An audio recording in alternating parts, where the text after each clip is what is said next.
সবাইকে আসসালামু আলাইকুম। মাহে রমজানের শুভেচ্ছা জানিয়ে আজকে আমার রেসিপিটি শুরু করছি। আজকে তৈরি করে দেখাবো হালিম মিক্স। আমাদের দেশে কিছু কিছু খাবার আছে যেটার কদর রমজান মাসে সব থেকে বেশি হয়ে থাকে, আর তার মধ্যে হালিম হচ্ছে একটা। প্রতিদিন না হোক মাঝে মধ্যেই কিন্তু ইফতারিতে এই হালিমটা খাওয়া হয়, কিন্তু রান্নার ভয়ে অনেকে পিছু হেঁটে যায়। তাদের জন্যই আজকে আমার এই রেসিপিটি। আপনারা চাইলে রমজান মাসের আগে এরকম হালিম মিক্স তৈরি করে রেখে দিতে পারেন, আর যখন ইচ্ছে তখনই রান্না করে খেতে পারবেন। আশা করছি আপনাদের কাজে লাগবে। চলে এলাম আমি পুরো রেসিপিতে। যেহেতু হালিম মিক্স তৈরি করব, এখানে আমার কয়েক ধরনের ডাল লাগবে এবং চাল লাগবে।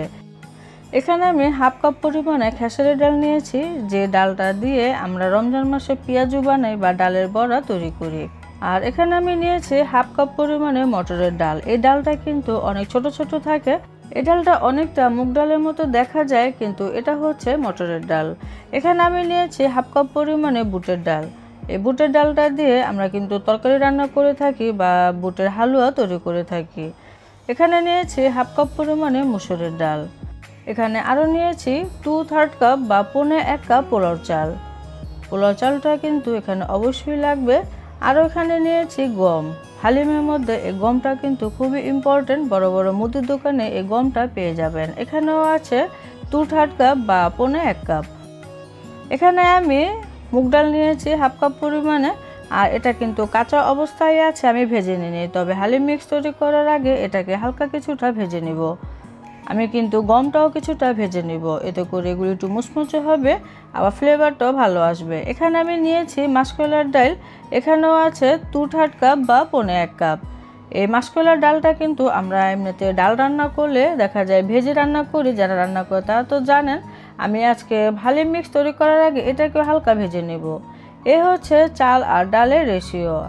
পারফেক্ট হালিম মিক্স তৈরি করার জন্য চাল ডালের মাপটা আপনাকে অবশ্যই ঠিক রাখতে হবে, তাহলে হালিম মিক্স ভালো হবে।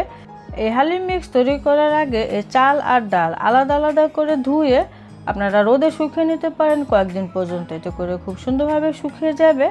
আর যদি সেটা না চান তাহলে এভাবে করে শুকনো একটি কাপড়ে ডাল নিয়ে তারপরে খুব ভালো করে মুছে পরিষ্কার করে নিতে পারবেন।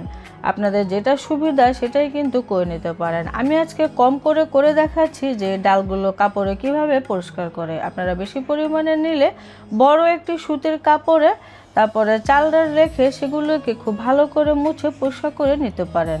আমি কিন্তু হালিম মিক্স তৈরি করার আগে এভাবে করে চাল ডাল গম সব কিছুকে খুব ভালো করে মুছে পরিষ্কার করে নিয়েছি। এখন আমি হালিম মিক্সের মশলাটা তৈরি করে নেব। এখানে আমি একটি বড় সাইজের প্লেট নিয়েছি, আর এখানে 1 টেবিল চামচ পরিমাণে নিয়ে নিলাম আস্ত ধনিয়া। তারপরে দিয়ে দিচ্ছি 1 চা চামচ পরিমাণে সরিষা। আপনাদের কাছে হলুদ লাল যেটা থাকবে সেটা নিলেই হয়ে যাবে। এখানে আছে 1 টেবিল চামচ পরিমাণে মৌরি বা মিষ্টি জিরা। এখানে আমি 1 চা চামচ নিয়ে নিলাম মেথি। এখানে নিয়েছি 1 টেবিল চামচ পরিমাণে জিরা, যে জিরাটা আমরা রান্না ব্যবহার করে থাকি। এখানে আমি 1 চা চামচ পরিমাণে কালো গোলমরিচ নিলাম, এবং এখানে বড় 2টা এলাচি নিয়ে নিচ্ছি।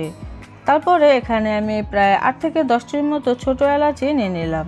তারপরে এখানে আছে প্রায় 8 থেকে 10টির মতো লবঙ্গ।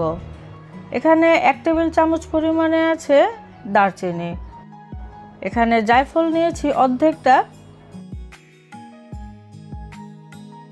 তারপর এখানে আছে একটি আস্ত জয়ত্রী। আমি একটু বড় সাইজের একটি জয়ত্রী নিয়েছি। এখানে আমি একটি স্টার অ্যানিস নিয়েছি। আমি ছোট সাইজের নিয়েছি, তবে বড় হলে অর্ধেকটা নিলে হয়ে যাবে, কারণ এই স্টার মশলার ফ্লেভারটা খুবই স্ট্রং থাকে। এখানে আমি 1 চা চামচ নিয়েছি রাঁধুনি। এটা দেখতে খুবই ছোট ছোট, আপনারা যে কোনো মুদির দোকানে পেয়ে যাবেন। এটা ফ্লেভারটা খুবই ভালো আসে, এজন্য দিলাম। আরও লাগবে 2টা তেজপাতা, আমি ছিঁড়ে একটু টুকরো করে দিয়ে দিলাম। এই সমস্ত মশলাগুলো এখন আমি তাওয়ায় হালকা কিছুটা তেলে তারপরে ব্লেন্ডারে ব্লেন্ড করে নেব। তবে আপনারা চাইলে এগুলি শিলপাটায়ও কিন্তু বেটে নিতে পারেন। এখন আমি এই মশলাগুলোকে ভাজতে চলে যাব। চুলায় একটি ফ্রাই প্যান বসিয়ে দিয়েছি, আর চুলার জালটা থাকবে একবারে লোতে। এগুলোকে আমরা তেমনভাবে ভাজবো না, হালকা কিছুটা ভেজে নিব, এতে করে মুচমুচে হবে, ব্লেন্ড করতে সুবিধা হবে। তো অনবরত নেড়ে চেড়ে আমি ভেজে নিলাম। এখন হালকা কিছুটা ঠান্ডা করতে হবে, মানে হালকা কিছুটা গরমও থাকবে, সেই অবস্থায় আমি ব্লেন্ড করে নিয়েছি। তো আমার ব্লেন্ড করা কিন্তু হয়ে গিয়েছে, আর অবশ্যই খেয়াল রাখবেন যেন খুব মিহি হয়। এখানে আমি 1 চা চামচ দিয়ে দিলাম বিট লবণ, এবং 1 টেবিল চামচ পরিমাণে দিয়ে দিলাম লাল মরিচের গুঁড়া। তারপরে এখন আরেকটুখানি ব্লেন্ড করে নিব যেন এই শুকনো মশলাগুলো খুব ভালোভাবে মিশে যায়। তো হয়ে গিয়েছে আমার হালিম মিক্সের মশলা তৈরি। এখন একটি এয়ারটাইট বক্সে ভরে বা জারে ভরে আপনারা রেখে দিতে পারেন সংরক্ষণ করে, তাহলে আর এই ফ্লেভারটা বের হবে না, খুবই ভালো থাকবে। আর মশলাটা কিন্তু খুবই সুন্দরভাবে ফিনিশিং হয়ে গিয়েছে। আপনারা পাটাও যদি বেটে নেন সেক্ষেত্রে চেষ্টা করবেন যেন খুব সুন্দরভাবে মিহি হয়, তাহলে কিন্তু মশলার আসল ফ্লেভারটা পাওয়া যায়। এখন আমি সেই প্যানে গম ভেজে নিব। প্রথমবারের মতো চুলার জালটা একবারে লোতে রেখে এভাবে অনবরত নেড়ে চেড়ে আমি হালকা কিছুটা ভেজে নিয়েছি, এক সাইডে রেখে দিলাম। এখন ভেজে নিচ্ছি মাসকলাইর ডাল। এই মাসকলাইর ডালটাও ভেজে নিলে ফ্লেভারটা খুবই ভালো আসে। চুলার জালটা লোতে রেখে এটাকে সেভাবে করে ভেজে নিব। একটি বাটিতে নামিয়ে নিচ্ছি। এখন আমি মুগ ডালটাও ভেজে নিব। চুলার জালটা একবারে লোতে রেখে এই মুগ ডালটাকেও নেড়ে চেড়ে খুব ভালো করে ভেজে নিলাম। হয়ে গিয়েছে আমার ডাল আর গম ভেজে নেওয়া। এখন এগুলিকে ব্লেন্ডারে ব্লেন্ড করার পালা। তবে সর্বপ্রথমে আমি এই বুটের ডাল আর গম এই দুটাকে ব্লেন্ড করে নিব, কারণ এগুলি একটু শক্ত হয়ে থাকে, সেজন্য এই দুটাকে আমি প্রথমে ব্লেন্ড করে নিলাম। আর ব্লেন্ডারে ব্লেন্ড করার ফলে এটা কেমন হয়েছে আর কেমন রাখতে হবে আপনারা দেখে একটু বুঝে নেন। কিছুটা গুঁড়ো হবে, আবার কিছুটা কিন্তু এরকম আধা ভাঙা থাকবে। এখন আমি একটি সাইডে রেখে দিচ্ছি একটি বাটিতে করে। তারপরে বাকি সেই ডাল আর চালগুলোকে ব্লেন্ডারে ব্লেন্ড করে নিব।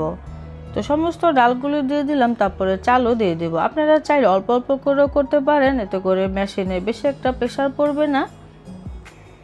আপনারা কিন্তু হালিম মিক্সে এই মাসকলাইর ডালটা অবশ্যই ব্যবহার করবেন। হালিমে যে আঠালো ভাবটা আসে সেটা কিন্তু এই মাসকলাইর ডাল থেকেই আসে।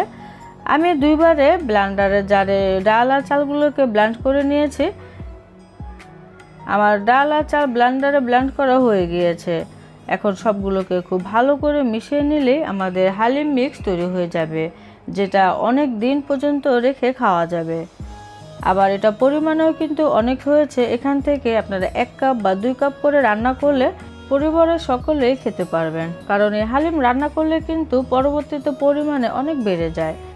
এখন এই হালিম মিক্স সংরক্ষণ করার জন্য নিজেদের পছন্দ মতো যে কোনো জারে রাখতে পারেন বা একটি এয়ারটাইট বক্সেও কিন্তু রেখে দিতে পারেন।